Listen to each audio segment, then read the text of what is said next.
शुभं करोति कल्याणम्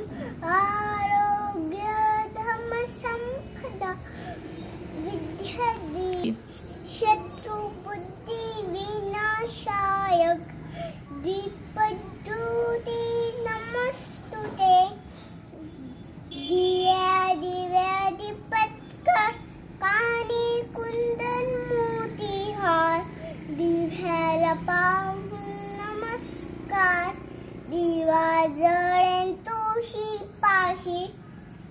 उजेड पडला देवापाशी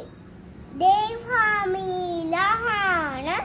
तुझा आहे बाळ विद्या